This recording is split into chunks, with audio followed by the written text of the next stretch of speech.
और welcome to Vishal math classes. इस video में हम लोग प्रश्नावली 3.4 को कवर करेंगे। प्रश्न संख्या 1 का कहना है कि निम्न समीकरण के युग्म को विलोपन विधि तथा प्रतिस्थापन विधि से हल कीजिए और कौन सी विधि अधिक उपयुक्त है। तो प्रश्न संख्या 1, 2, 3, 4 तीनों को विलोपन विधि से हम लोग हल कर रहे हैं।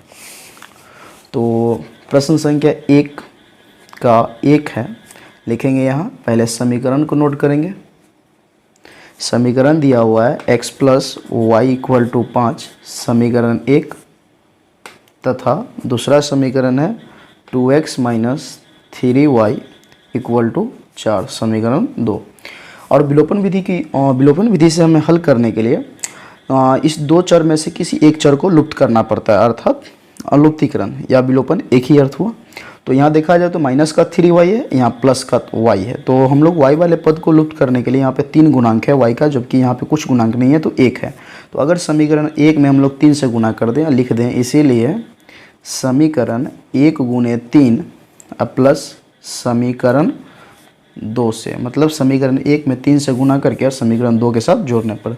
तो समीकरण 3 में गुना करेंगे तो हो जाएगा 3x plus 3y equal to 5 या 15। और समीकरण 2 अपने जगह पे जो का तो हो जाएगा 2x minus 3y equal to 4। जोड़ रहे हैं तो चिन्ह पे कोई प्रभाव नहीं पड़ेगा। 3 2 हो जाएगा 5x, ये प्लस का y 3y या माइनस का 3y कट जाएगा। 15 4 हो जाएगा 19। तो ये इधर 5 गुना में है, इसीलिए x इक्वल टू हो जाएगा 19/5। ये x का वैल्यू आ गया। अब यही x के मान को समीकरण 1 या फिर समीकरण 2 में डालेंगे। तो लिखेंगे इसीलिए समीकरण 1 से। तो समीकरण 1 देखा जाए तो x plus y equal to 5 है। x के जगह पे 19/5 रखेंगे तो 19/5 प्लस वाई इक्वल टू 5। ये प्लस का 19/5 उधर जाएगा तो माइनस का, तो y इक्वल टू 5 माइनस 19/5। यहाँ ना कुछ एक देकर बटाबर का घटाव करेंगे तो 1 और 5 का लसो हो गया 5। 1 से 5 में भाग देंगे 5 बार तो 25, फिर माइनस 5 से 5 में भाग देंगे 1 बार तो 19 से कहीं 19। 25 में 19 जाएगा तो 6/5। तो x का वैल्यू 6/5 और x का वैल्यू 19/5 और y का वैल्यू 6/5। तो हम लोग फिर आगे क्या लिखेंगे, अतः अभिष्ठल x इक्वल टू 19/5 तथा y इक्वल टू 6/5। ये प्रश्न संख्या 1 था। फिर आगे देखा जाए तो 2 नंबर लिखेंगे। यहाँ समीकरण दिया हुआ है 3x plus 4y equal to 10 समीकरण हो गया 1। फिर तथा दूसरा समीकरण दिया हुआ है हमें और 2x minus 2y equal to 2। तो लिखेंगे 2x minus 2y equal to 2 समीकरण 2। फिर इसे हल करने के लिए देखा जाए तो y पहले पद को लुप्त करेंगे। तो यहाँ पे देखा जाए 4 है, यहाँ पे 2 है। तो अगर इसमें भी हम अगर 2 से गुना कर दें तो ये 2 दूना भी 4 हो जाएगा। फिर क्या लिखेंगे इसी टाइप से समीकरण 1 प्लस समीकरण 2 गुने 2 से। तो समीकरण 1 अपने जगह पे जो का हो जाएगा 3x plus 4y equal to 10। और समीकरण 2 में 2 से गुना करेंगे तो 2 दूना 4x, फिर माइनस 2 दूना 4y, फिर बराबर 2 दूना 4। जोड़ रहे हैं तो चिन्ह पे कोई प्रभाव नहीं पड़ेगा। 3 और 4 हो जाएगा 7x, ये कट जाएगा और 10 4 हो जाएगा 14। 7 से 14 कटेगा 2 बार, इसीलिए x इक्वल टू आ गया 2। अब यही x का मान या तो समीकरण 1 में या फिर समीकरण 2 में डालेंगे। तो फिर लिखेंगे इसीलिए समीकरण 2 से। समीकरण 2 है 2x minus 2y equal to 2। x के जगह पे 2 डालेंगे तो 2 गुने 2 माइनस 2y इक्वल टू 2। ये हो जाएगा 2 दूना 4 माइनस 2y इक्वल टू 2। ये प्लस का 4 इधर आएगा तो माइनस का 4। तो लिखा गया जाएगा minus 2y equal to 2 minus 4। तो फिर minus 2y equal to minus का 2, माइनस से माइनस कटा, 2 से 2 कटा एक बार, इसीलिए y इक्वल टू आ गया 1। फिर लास्ट में क्या लिखेंगे, अतः अभिष्ठल x इक्वल टू 2 तथा y इक्वल टू 1। फिर आगे प्रश्न का ये कहना है कि 3x minus 5y minus 4 equal to 0 और 9x equal to 2y plus 7। अब इस समीकरण को हल करेंगे तो फिर लिखेंगे 3 नंबर लिखेंगे। यहाँ समीकरण को पहले नोट करेंगे तो समीकरण है 3x minus 5y minus 4 equal to 0। ये माइनस का 4 इधर आएगा तो प्लस का 4, तो लिखा क्या जाएगा 3x minus 5y equal to 4, समीकरण 1। फिर तथा दूसरा समीकरण है 9x equal to 2y plus 7। ये प्लस का 2y इधर आएगा तो माइनस का 2y, तो 9x minus 2y equal to 7, समीकरण 2। फिर से अब समीकरण 1 और समीकरण 2 को देखा जाए तो y वाले पद को लुप्त करेंगे। तो y वाले पद को लुप्त करने के लिए यहाँ पे गुणांक है 5, तो समीकरण 2 में गुणा कर देंगे 5 से। यहाँ गुणांक है 2, तो समीकरण 1 में गुणा कर देंगे 2 से। और इस बार देखा जाए तो दोनों का चिन्ह समान है। जब चिन्ह समान हो तो घटाएंगे, विपरीत हो तो जोड़ेंगे। तो लिखेंगे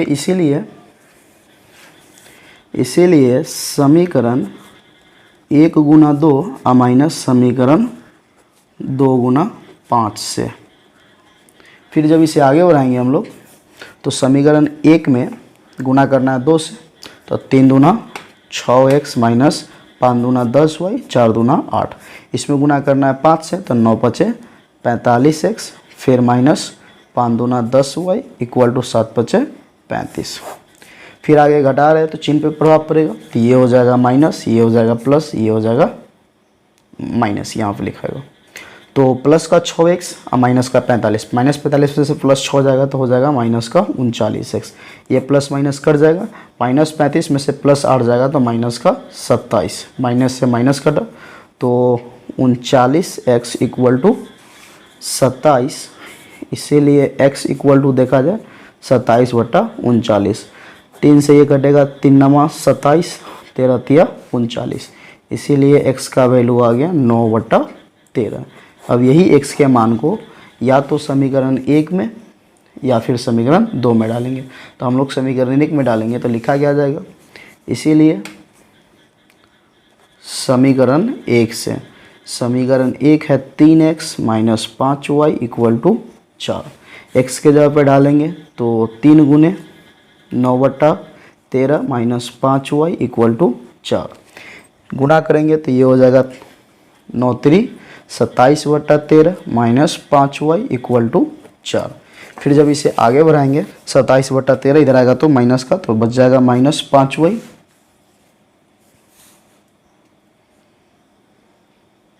इक्वल टू 4 माइनस 27/13।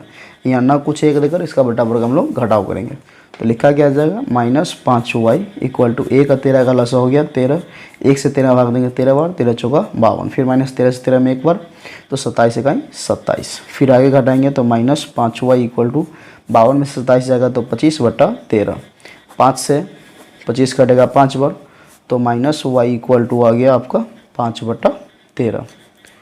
यहाँ ना कुछ है एक देखिए क्रॉस मल्टीप्लिकेशन कर लेंगे, तो जब माइनस y में 13 से गुना करेंगे तो या नहीं तो ये माइनस चला जाएगा उधर, तो हो जाएगा y इक्वल टू 5 बटा माइनस 5/13। तो ये y का वैल्यू हो गया, ये आपका x का वैल्यू हो गया। तो फिर उसी टाइप से लिखा जाएगा, अतः अभीष्ट हल x इक्वल टू 9/13 तथा y इक्वल टू माइनस 5/13। आगे हम लोग प्रश्न संख्या 4 को देखेंगे। 4 नंबर लिखेंगे, यहाँ समीकरण दिया हुआ है xy2 प्लस 2y/3 बराबर माइनस का 1। फिर तथा दूसरा समीकरण है x minus y/3 equal to 3, ये समीकरण 2 है। फिर अब समीकरण 1 और 2 को हम लोग हल करेंगे। तो देखा जाए तो यहाँ पे प्लस का y, यहाँ पे माइनस का y, यहाँ गुणांक 2/3, यहाँ गुणांक 1/3। तो अगर समीकरण 2 में हम 2 से गुणा कर दें तो जब 2 से गुणा होगा तो ये भी 2y/3 हो जाएगा।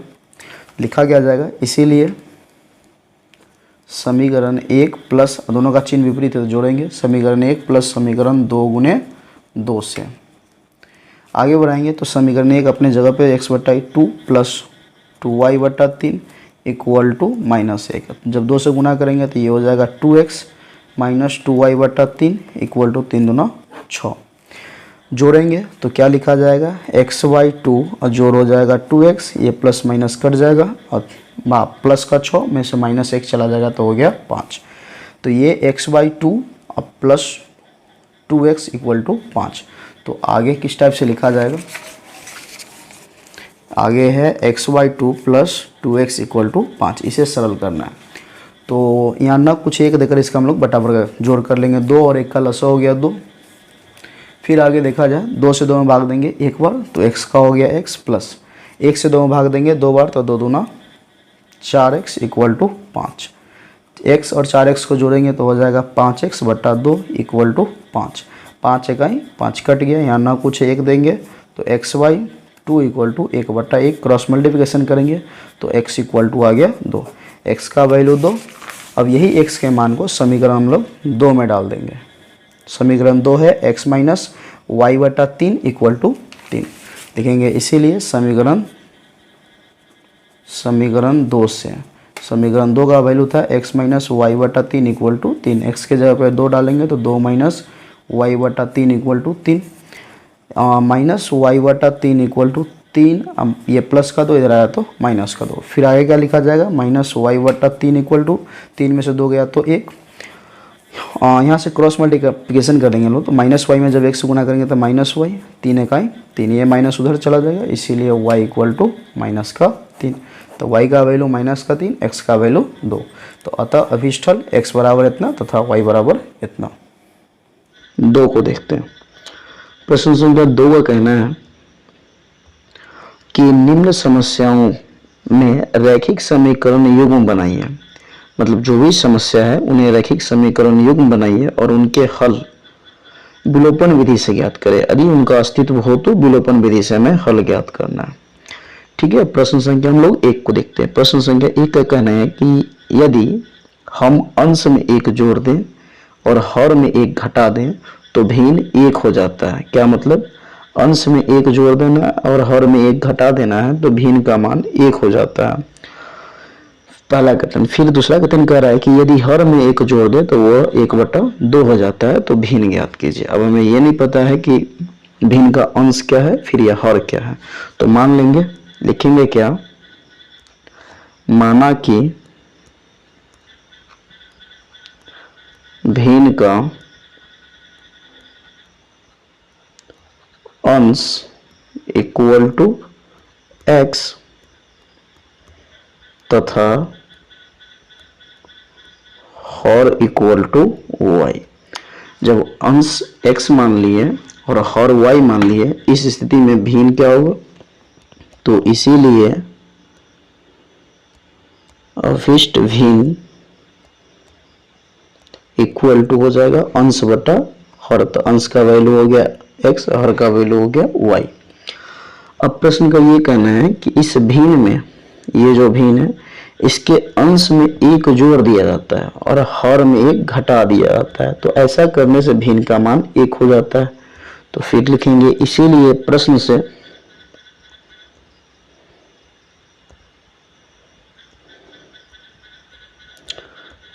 से अंश में 1 जोड़ देंगे और हर में 1 घटा देंगे तो भिन्न का मान 1 हो जाएगा। ना कुछ है तो 1 देकर यहां से क्रॉस मल्टीप्लिकेशन करेंगे।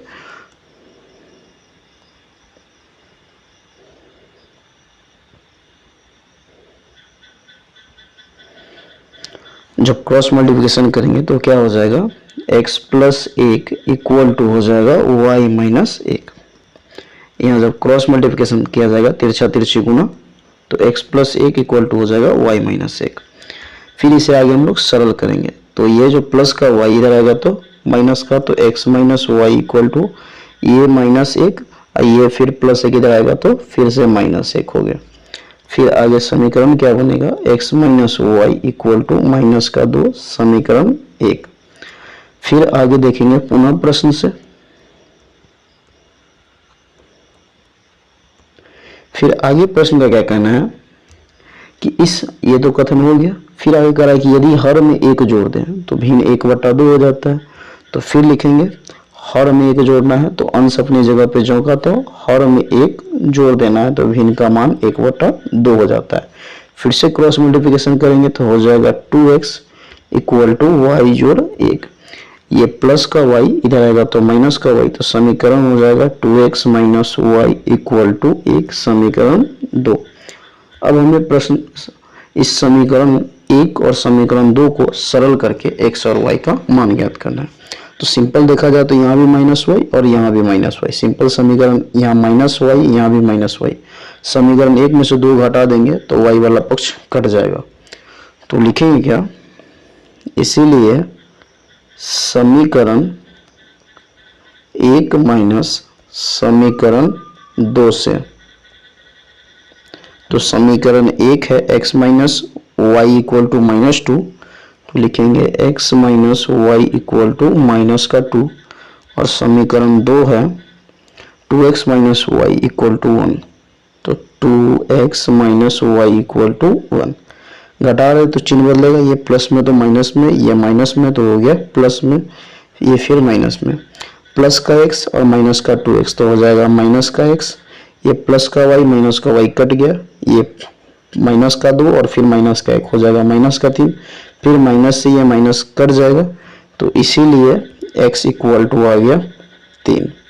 अब यही x का मान समीकरण 1 में या फिर समीकरण 2 में डालकर y का मान निकालेंगे। तो लिखेंगे क्या, इसीलिए समीकरण 1 से,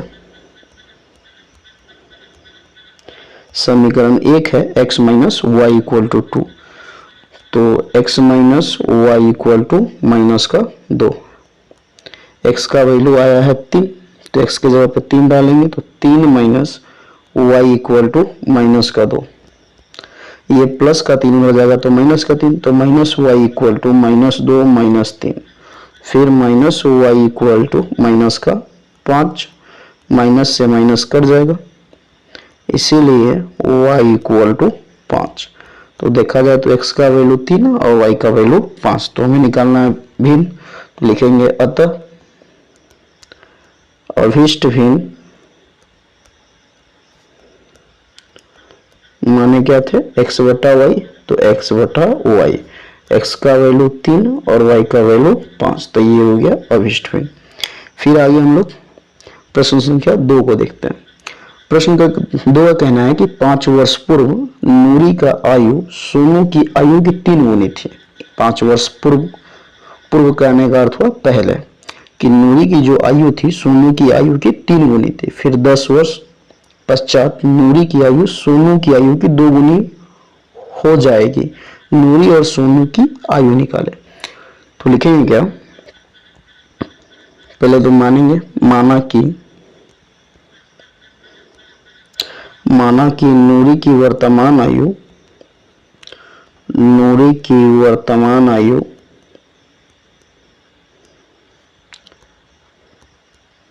इक्वल टू x वर्ष तथा सोनू की वर्तमान आयु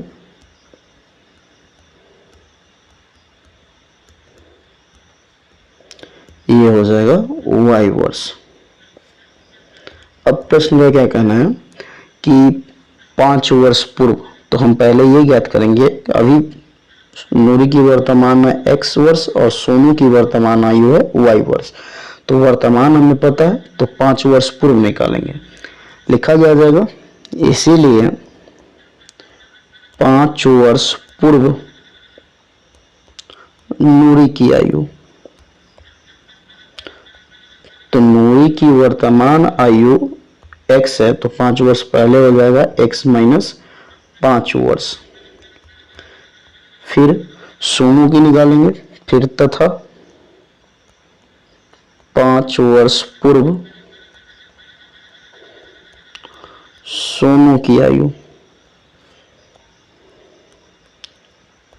तो सोनू की वर्तमान है y, तो y माइनस 5 हो जाएगा वर्ष।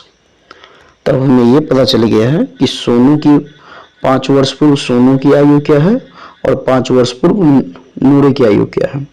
तो प्रश्न का ये कहना है कि 5 वर्ष पूर्व नूरी की जो आयु है ना, सोनू की आयु की 3 गुनी है थी, मतलब ये 3 गुनी बड़ी है और वो 3 गुनी छोटी है, तो दोनों को इक्वल करने के लिए लिखेंगे, इसीलिए प्रश्न से सोनू की आयु ये हो गया, नूरी की आयु ये हो गया सोनू की आयु, तो ये जो है ना 3 गुना ज्यादा है, ये 3 गुना कम है। तो दोनों को बराबर करने के लिए इसमें भी 3 से गुना कर देंगे तो इसका मान और इसका मान दोनों इक्वल हो जाएगा। तो लिखेंगे क्या, इंटू कर देंगे 3। अब इसे सरल करेंगे तो x minus 5 equal to 3y minus 15। ये जो माइनस प्लस 3y इधर आएगा तो माइनस 3y, तो x minus 3y equal to minus 15। ये जो माइनस 5 इधर आएगा तो प्लस का 5। फिर आगे समीकरण बन गया x minus 3y equal to minus का 10, समीकरण 1। फिर आगे प्रश्न का क्या करना है कि फिर आगे करा 10 वर्ष पश्चात। तो 10 वर्ष पश्चात मतलब 10 वर्ष बाद। तो अभी वर्तमान x है तो 10 वर्ष बाद क्या होगा, x प्लस 10। अभी इसका वर्तमान y है तो 10 वर्ष बाद होगा 10 y प्लस 10। तो पहले हम लोग 10 वर्ष बाद निकालते हैं। लिखेंगे पुनः 10 वर्ष बाद नूरी की आयु। तो नूरी की वर्तमान आयु x है तो 10 वर्ष बाद होगा x प्लस 10 वर्ष, तथा 10 वर्ष बाद सोनू की आयु। तो सोनू की वर्तमान आयु y है तो 10 वर्ष बाद होगा y प्लस 10 वर्ष। अब प्रश्न का ये कहना है कि नूरी की जो आयु है ना 10 वर्ष बाद सोनू की आयु की 2 गुनी रह जाएगी। मतलब इस स्थिति में भी सोनू और नूरी जो है सोनू से 2 गुनी बड़ी है, रह जाएगी। तो लिखेंगे पुनः प्रश्न से फिर इस दोनों को तुलना करेंगे तो इस दोनों को बराबर करने के लिए ये 2 गुना बड़ी है और ये 2 गुना छोटी है, तो इसमें 2 से गुना कर देंगे तो इसका वैल्यू और इसका वैल्यू दोनों इक्वल हो जाएगा।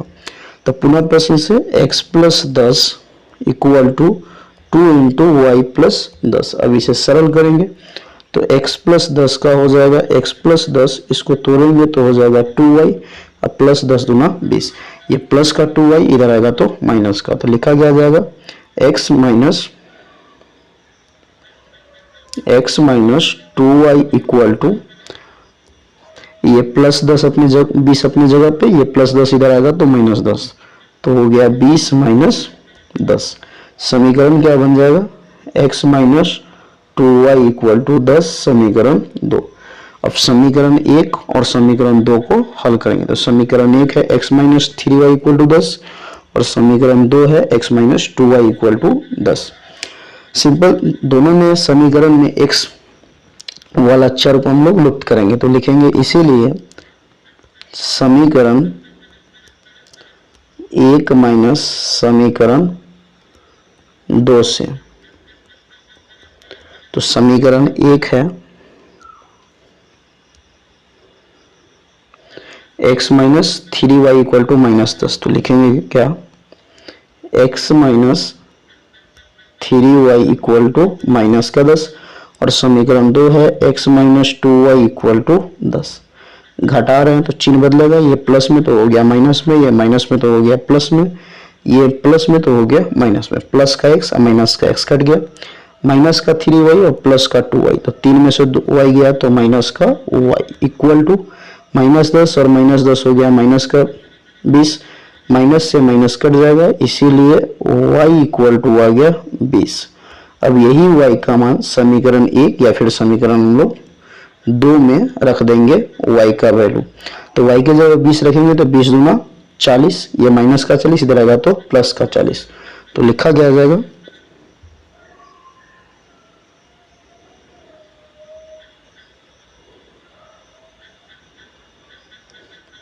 लिखेंगे इसीलिए समीकरण 2 से। समीकरण 2 क्या है तो x minus 2y equal to 10, तो x minus 2y equal to 10। तो x का हो गया x माइनस 2 गुने y के जगह पे 20 इक्वल टू 10। फिर आगे क्या लिखा जाएगा x माइनस 20 दूना 40 इक्वल टू 10, ये माइनस 40 हो जाएगा तो प्लस 40, तो x इक्वल टू 10 जोड़ 40 इसीलिए x इक्वल टू 50। अब x को हम लोग माने थे नूरी की वर्तमान आयु और y को माने थे सोनू का वर्तमान आयु। तो लिखेंगे अतः नूरी का वर्तमान आयु इक्वल टू x वर्ष। तो x का वैल्यू आया है 50, तो हो गया 50 वर्ष, तथा सोनू का वर्तमान आयु इक्वल टू हो जाएगा y वर्ष, और y का वैल्यू आया है 20, तो हो जाएगा 20 वर्ष। फिर आगे हम लोग प्रश्न संख्या 3 को देखते हैं। प्रश्न 3 का कहना है कि 2 अंकों की संख्या के अंकों का योग 9 है। मतलब 2 अंकों की संख्या, सपोज दैट 54 हो गया, 2 अंकों की एक संख्या है जिसमें अंक हो गया 5 और 4, तो अंकों का योग हो गया 5 + 4 = 9। तो इसी टाइप से कोई 2 अंकों की संख्या है जिसके अंकों का योगफल 9 है।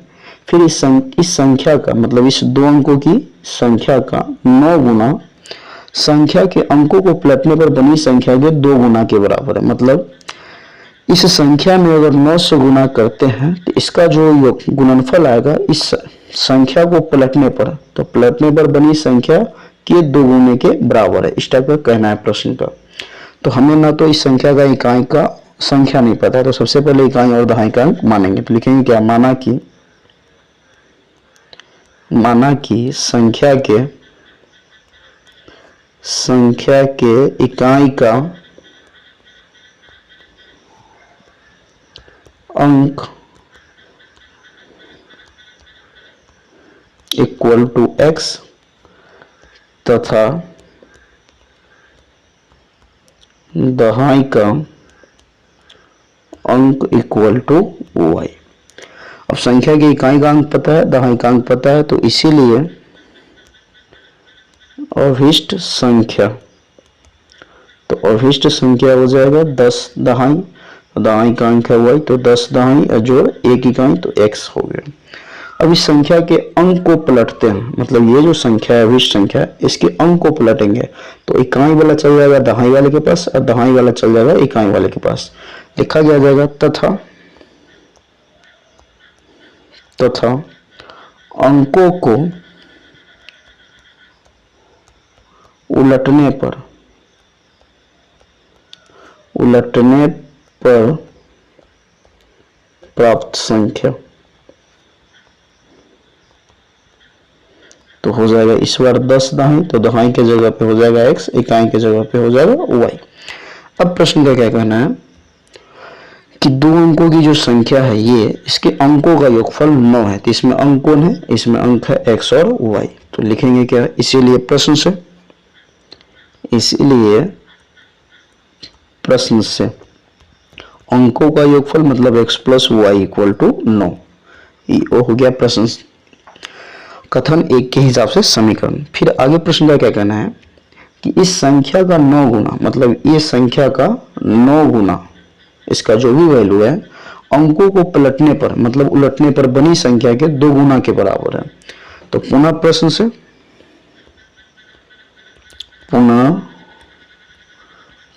से अंकों का संख्या का 9 गुना, तो संख्या है 10y + x, इसका 9 गुना, तो हो गया 9 गुना। इसका जो 9 गुना जो आता है गुणनफल अंकों को उलटने पर जो ये संख्या है इसके 2 गुना के बराबर है, तो 2 × 10x + y। अब इसी को सरल करके दूसरे समीकरण का निर्माण करना है। इसको सरल करेंगे तो 9 दहाई 90y + 9x = 10 दूना 20x + 2y। ये दोनों देखा जाए तो यहाँ प्लस में है, इधर आएगा तो माइनस में।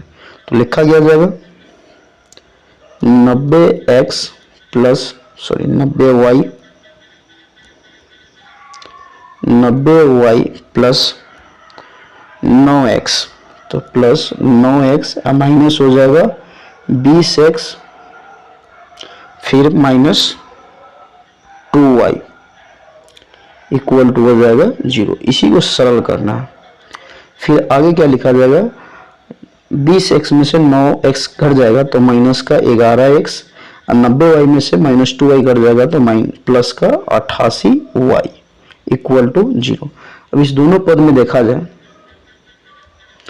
तो दोनों में 11 कॉमन है, 11 का 11, 11 अठे 88, तो 11 कॉमन निकले, तो 11 के साथ साथ -11 कॉमन निकालेंगे तो हो जाएगा x माइनस प्लस में से माइनस निकला तो -8y इक्वल टू 0। फिर आगे क्या लिखा जाएगा, x minus 8y equal to 0 बट्टा माइनस का 11, 0 में किसी संख्या से भाग देंगे वैल्यू हो जाएगा 0, तो समीकरण हो गया x minus 8y equal to 0, समीकरण 2। अब समीकरण 1 को देखते हैं, x plus y equal to 9, और फिर समीकरण 2 है x minus 8y equal to 0। फिर से समीकरण 1 में से 2 को हटा देंगे, लिखेंगे इसीलिए समीकरण 1 माइनस समीकरण 2 से, तो समीकरण 1 है x plus y equal to 9 और समीकरण 2 है x minus 8y equal to 0। अब इसे सरल करना है, घटा रहे हैं तो चिन्ह बदलेगा, ये हो जाएगा माइनस, ये हो जाएगा प्लस, ये हो जाएगा माइनस, प्लस का x और माइनस का x ये कट गया, प्लस का y और प्लस का 8y ये हो जाएगा प्लस का 9y इक्वल टू 9 में 0 घटाएंगे तो 9, 9 से 9 कट जाएगा एक बार, इसीलिए y का वैल्यू आ गया 1। अब इस y के मान को समीकरण 1 में डाल देंगे, लिखेंगे क्या, इसीलिए समीकरण 1 से समीकरण 1 है x plus y equal to 9, x y का जो वैल्यू आया है 1 समीकरण में डालेंगे तो x प्लस 1 इक्वल टू 9, तो x इक्वल टू हो जाएगा 9 माइनस 1, इसीलिए x इक्वल टू 8। x का वैल्यू निकल गया और y का भी वैल्यू निकल गया, तो हमें निकालना क्या था, हमें निकालना था वह संख्या ज्ञात करें, मतलब अभिष्ट संख्या ज्ञात करना था। तो अभिष्ट संख्या है 10y जोड़ x, तो लिखेंगे क्या, अतः अभिष्ट संख्या इक्वल टू 10y जोड़ x, तो 10 का हो गया 10, y का वैल्यू 1, x का वैल्यू 8, तो 10 इकाई 10 जोड़ 8 इक्वल टू 18, ये हो गया अभिष्ट संख्या। फिर आगे प्रश्न संख्या हम लोग 4 को देखते हैं। प्रश्न संख्या 4 का कहना है कि मीना 2000 रुपया निकालने के लिए एक बैंक गई, उसने खजांची से 50 रुपए के तथा 100 रुपए के नोट देने के लिए कहा। फिर मीना को कुल 25 नोट दिए गए प्राप्त हुए, तो ज्ञात कीजिए कि उसने 50 रुपये और 100 रुपए कितने नोट प्राप्त किए। इसमें कहा यह जा रहा है कि मीना 2000 रुपये निकालने के लिए बैंक गई, जिसमें कुछ खजांची से बोलती है कि मुझे 50 रुपया और 100 रुपया का नोट चाहिए, तो उसे टोटल जो नोट 25 नोट मिलते हैं। तो ये बताइए कि 50 रुपए के कितने नोट मिले और 100 रुपए के कितने नोट मिले, हमें ये बताना है। तो मान लेंगे, लिखेंगे क्या, माना कि 50 रुपया के नोटों की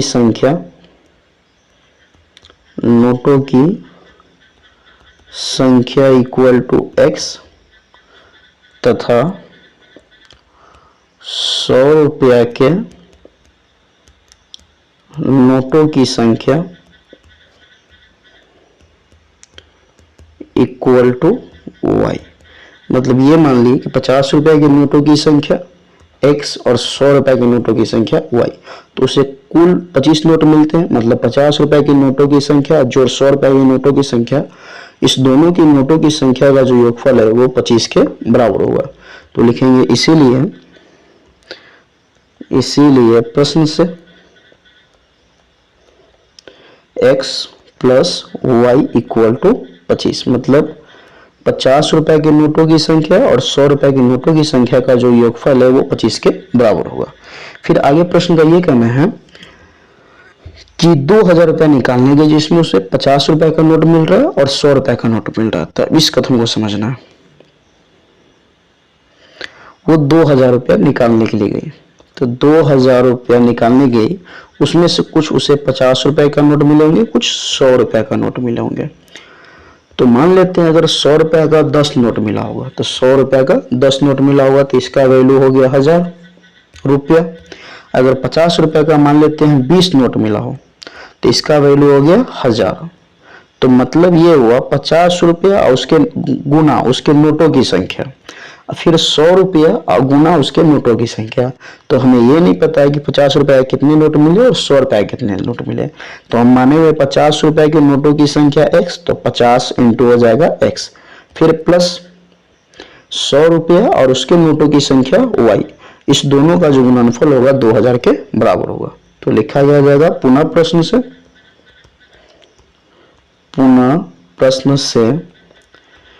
50 रुपया और उनके नोटों की संख्या और फिर प्लस 100 रुपया और उसके नोटों की संख्या, इस दोनों के गुणनफल का जो योगफल होगा वो 2000 के बराबर होगा। इस दोनों समीकरण में देखा जाए तो 50 कॉमन है, 50 को कॉमन निकालेंगे तो 50 कॉमन निकलेगा, तो लिखा जाएगा x plus 2y equal to 2000। 50 से 2000 करेगा 40 बार, तो समीकरण क्या बन गया, x plus 2y equal to 40, समीकरण 2। फिर अब समीकरण 1 और 2 को सरल करने के लिए देखा जाए तो यहाँ भी प्लस का x और फिर यहाँ भी प्लस का x, सिंपल समीकरण 1 में से 2 को घटा देंगे तो मान निकल जाएगा। लिखेंगे क्या, इसीलिए समीकरण 1 माइनस समीकरण 2 से, तो समीकरण 1 है x plus y equal to 25 और समीकरण 2 है x plus 2y equal to 40। घटा रहे हैं तो चिन्ह बदलेगा, प्लस का x माइनस का x कट गया, प्लस का y और माइनस का 2y, माइनस 2y में से प्लस y जाएगा तो minus y equal to minus 40 में से 25 जाएगा तो माइनस का 15, माइनस से माइनस कटेगा इसीलिए y इक्वल टू 15। अब इसी y के मान को समीकरण 1 में डाल देंगे तो यहाँ से x का मान निकलेगा। लिखेंगे क्या, इसीलिए समीकरण 1 से, समीकरण 1 है x plus y equal to 25, y का वैल्यू 15 है तो x प्लस 15 इक्वल टू 25, ये प्लस का 15 इधर आएगा तो माइनस का 15, तो x इक्वल टू 25 माइनस 15, इसीलिए x इक्वल टू 10। मतलब x को हम क्या माने हुए थे, तो x को माने थे 50 रुपए के नोटों की संख्या और y को माने थे 100 रुपए के नोटों की संख्या। तो लिखेंगे क्या, अतः 50 रुपया के नोटों की संख्या इक्वल टू x का वैल्यू 10 तथा 100 रुपया के नोटों की संख्या इक्वल टू y और y का वैल्यू 15। इस टाइप से प्रश्न संख्या 4 कंप्लीट हो गया। अब आगे हम लोग लास्ट प्रश्न संख्या 5 को देखते हैं। प्रश्न संख्या 5 का क्या कर रहा है कि किराए पर पुस्तक देने वाले किसी पुस्तकालय का प्रथम 3 दिनों का एक नियत किराया है तथा उसके बाद प्रत्येक दिन का अतिरिक्त दिन का अलग किराया है। सरिता ने 7 दिन तक एक पुस्तक रखने के लिए 21 रुपया अदा की, जबकि सुशी ने एक पुस्तक 5 दिन तक रखने के लिए 21 रुपया अदा की। नियत किराया तथा प्रत्येक अतिरिक्त दिन का किराया हमें ज्ञात करना है। तो हमें न तो नियत किराया मालूम है न ही प्रत्येक अतिरिक्त दिन के किराया को मालूम है। तो नियत किराया को मानते हैं x, फिर प्रत्येक अतिरिक्त दिन का किराया को मानते हैं y। फिर इस कथन को आगे हम लोग समझेंगे। लिखेंगे क्या, माना कि नियत किराया इक्वल टू x रुपया तथा प्रत्येक अतिरिक्त दिन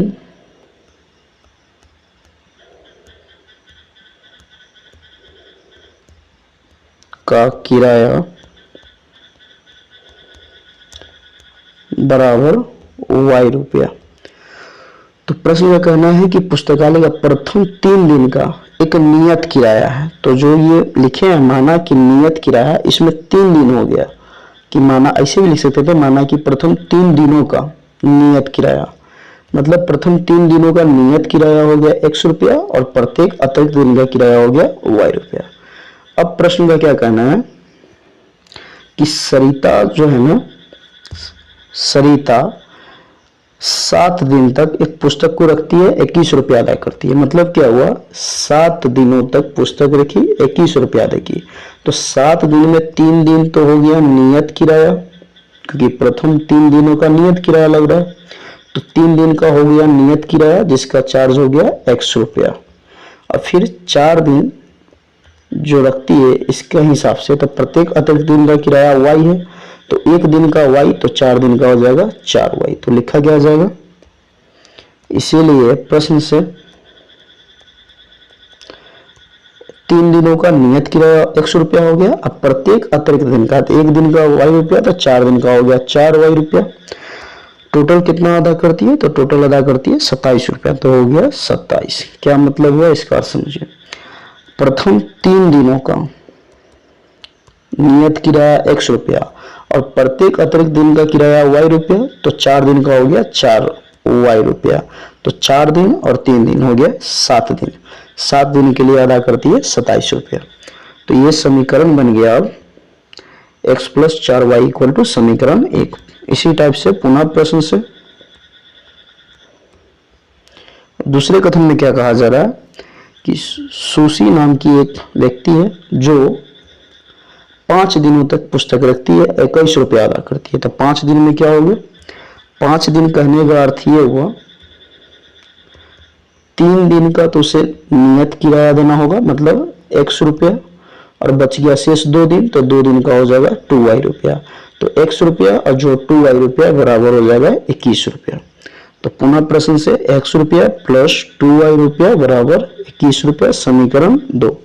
x रुपया कहने का मतलब अर्थ ये हुआ कि प्रथम 3 दिनों का किराया और प्लस अतिरिक्त दिन का किराया, तो 3 दिन का किराया इसमें हो गया, और प्रत्येक अतिरिक्त दिन का किराया y रुपया, तो 2 दिन अतिरिक्त हो रहा है, तो 2y रुपया बराबर 21 रुपया। अब समीकरण 1 में से समीकरण 2 को घटा देंगे। लिखेंगे क्या, समीकरण 1 माइनस समीकरण 2 से।